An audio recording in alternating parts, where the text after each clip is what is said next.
When I was younger, my father used to go on business trips to Japan, and I remember him bringing back various Japanese sweets, flavors I had never tasted, packaging covered in symbols I couldn't even begin to understand. To me, Japan wasn't just far away, it was unknowable, a place I only saw in movies and TV, shrouded in mystery. The language, the culture, even the way people moved, it all felt alien, as if it were another world entirely. But it wasn't just me. For most of the world, Japan was an enigma, a distant, almost mythical place. During the 1980s, Japan's foreign population was around 0.6%, and by 2000, it had barely increased to above 1%. Few had the chance to experience Japan firsthand, and those who did had limited means to share their experiences with the rest of the world. Japan was distant, both physically and culturally. But that's changed. Pre-COVID, Japan was already seeing a tourism boom, with 32 million visitors in 2019, a stark contrast from just 5 million in 2000. Now, post-pandemic, those numbers have skyrocketed again, nearly 37 million in 2024, with a goal of 60 million by 2030. Having lived in Japan since 2017, I've witnessed this shift firsthand, not just in the increase in visitors, but a complete transformation of how Japan is perceived. What was once distant and elusive is now everywhere. Travel vlogs, endless social media reels, cheaper travel. Japan has never been more accessible. But with that accessibility comes a new set of challenges. Oversaturation, commercialization, and the fading of the allure that once made Japan feel so mysterious. But how did this shift happen, and what does it mean for Japan, its culture, and the world?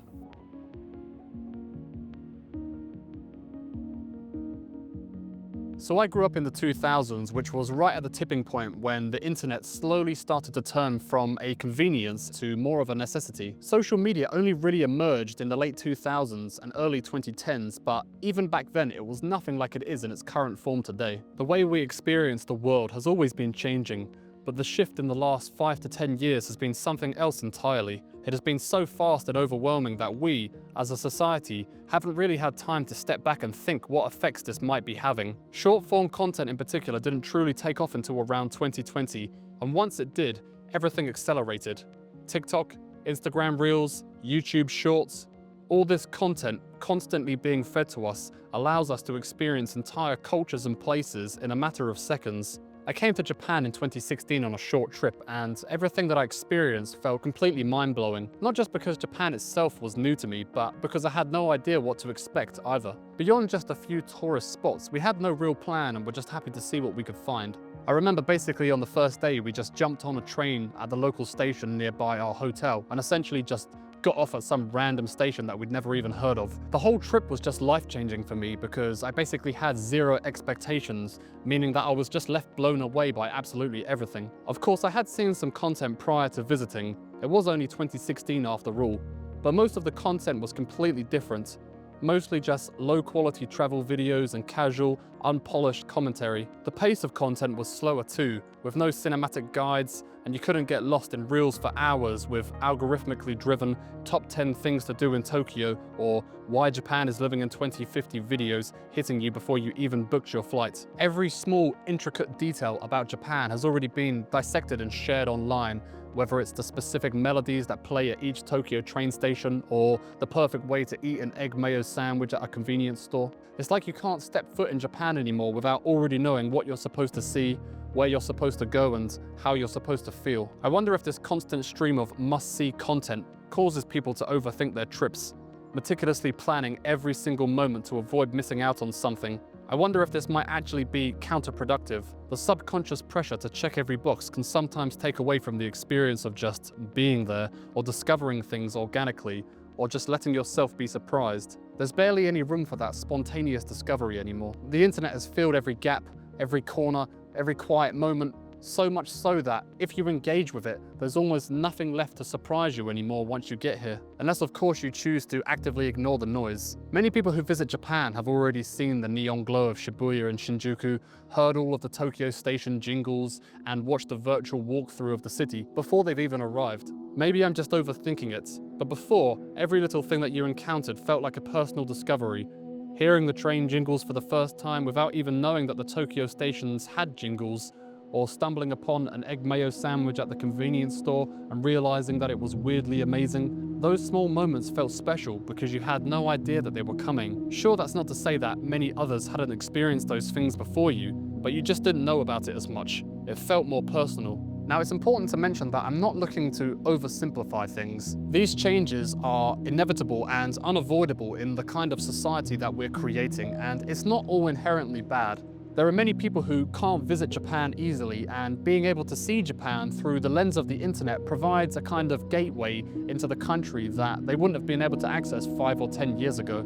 I'm sure there are plenty of people that like to be handheld through their visit or like to use online content in order to inspire their own itinerary, and of course there's nothing wrong with that either. I do wonder though, does this overexposure beforehand steal some of the magic before you even arrive? Are the things that used to be personal discoveries now just checklist experiences?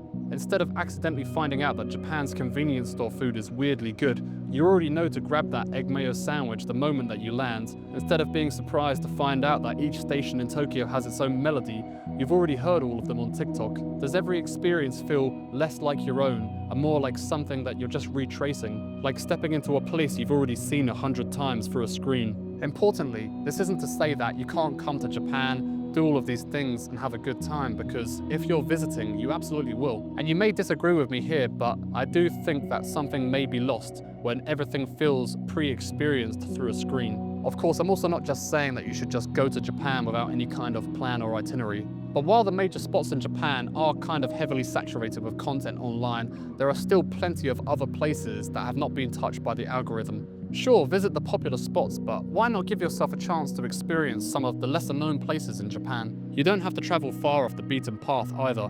Even in tourist-heavy cities like Tokyo, if you just take the time to go to any lesser highlighted areas, there's practically no tourists, but still so much to be enjoyed and experienced. One thing is certain though, Japan is now closer than it ever has been.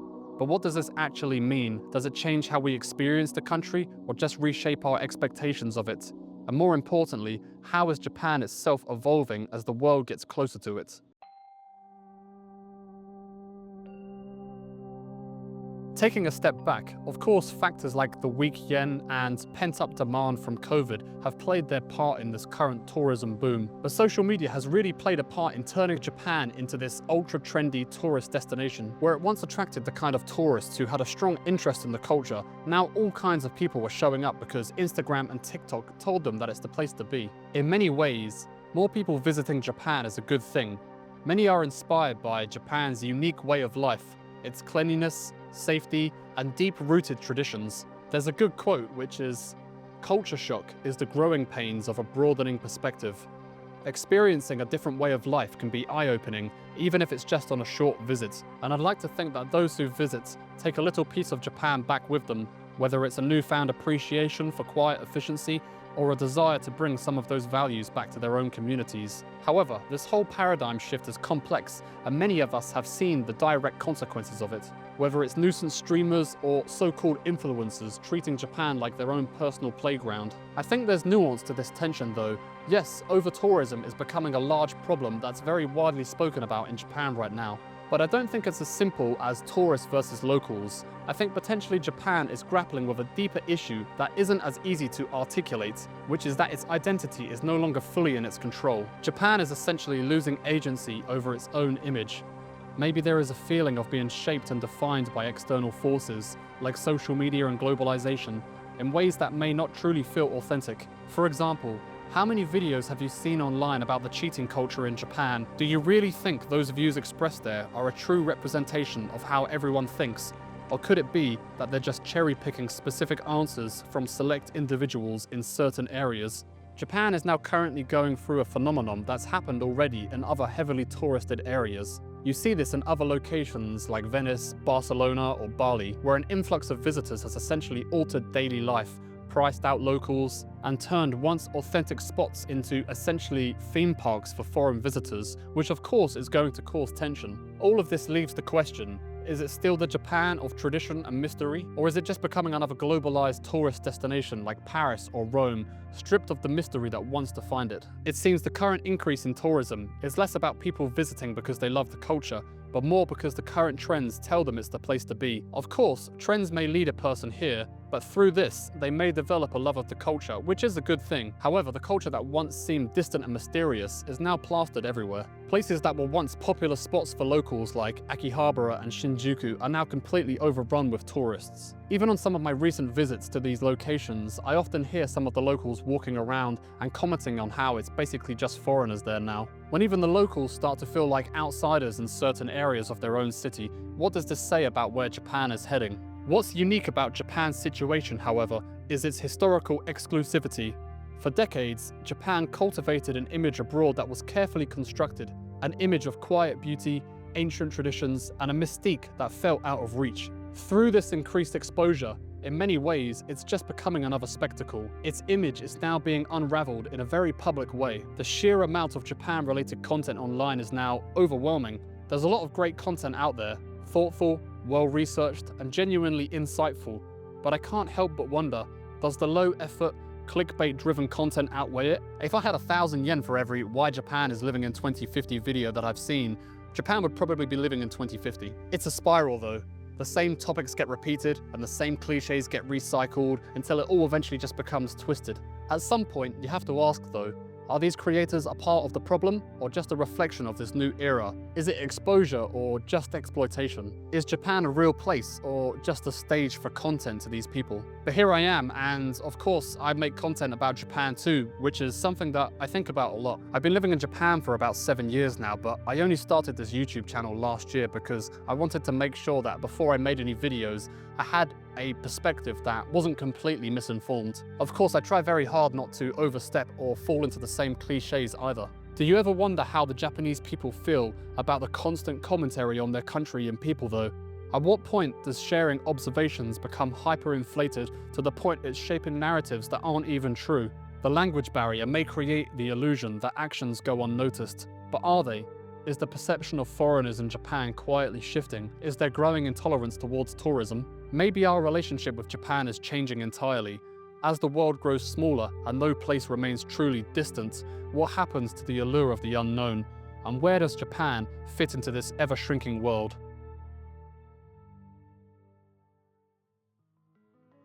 There was a time when Japan's inaccessibility was part of its allure. Right now, everyone is aware there is over-tourism going on in Japan, but I think the problems stem from the fact that the influx of visitors has just happened so fast that the local infrastructure hasn't been able to keep up with it. Most tourists are well-behaved, and most locals are welcoming, even happy to see their culture appreciated on a global scale. Of course, rising prices and packed streets can be disruptive, but when it comes to the tourists themselves, it's only ever a small minority causing issues. Unfortunately, they're the ones who get the most attention, and the noise can often overshadow the reality of the larger picture. And yes, some places are very busy and do have a lot of crowds, and maybe that detracts from the experience for some people, but I do think that this whole problem is a little bit overblown. Even in some of the busiest cities like Kyoto, the crowds are literally just isolated to a few streets and temples. If you go anywhere outside of the major tourist spots, it's practically empty. Rather than trying to check off a list of items of things that you've been told to do,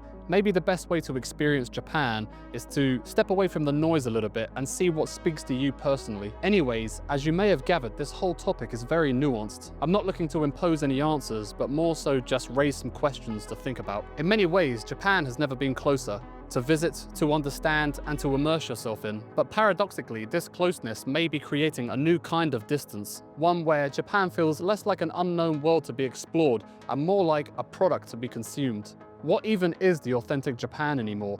Is it the hidden places that aren't completely overridden with tourists, or is it just something that's constantly evolving? I always think back to the movie Lost in Translation, specifically the scene where Scarlett Johansson's character is wandering through Kyoto. That moment almost perfectly captures how Japan was once perceived from the outside perspective, mysterious, yet deeply personal. Looking at the way things are now, it can feel sad, almost nostalgic, to realize that the landscape is very different these days. But I don't think that essence is completely lost. I think it's also worth considering that this whole mysterious image that surrounds Japan was always a product of mythologizing by outsiders. Even before mass tourism, Japan was often romanticized in ways that weren't entirely accurate. I think it's possible that the real Japan has never been a fixed thing, and we've only ever experienced versions of it shaped by our own individual perspectives. What we see and feel, it's all filtered through our own expectations and experiences. It's also important to acknowledge that through internal dynamics, cultural shifts are also happening organically within Japan itself, independent of foreign influence. The world isn't what it used to be, not just in Japan but everywhere. We are living in this new, hyper-connected world, one that's changing faster than most of us can even keep up with. The internet has essentially collapsed everything, turning once distant cultures into something that can be instantly accessed. The idea of the hidden and untouched is essentially fading, not just here, but everywhere. Over-tourism is being addressed in Japan, and cities are adapting, but beyond all that, maybe the bigger question is whether we can adapt. There's no point holding on to the past, wishing things stayed the same. They never have, and they never will, but that doesn't mean we're powerless. If the world feels louder, faster, and more curated than ever before, then maybe the real answer isn't in trying to stop it. It's in learning how to step away from the noise, to stop chasing an experience that's already been defined for us, and instead carve out something personal and unique. Because at the end of the day, Japan isn't this museum piece that's frozen in time, it's a living and evolving place. And just like anywhere, the version of it that you experience is entirely up to you. Thanks for watching, until next time.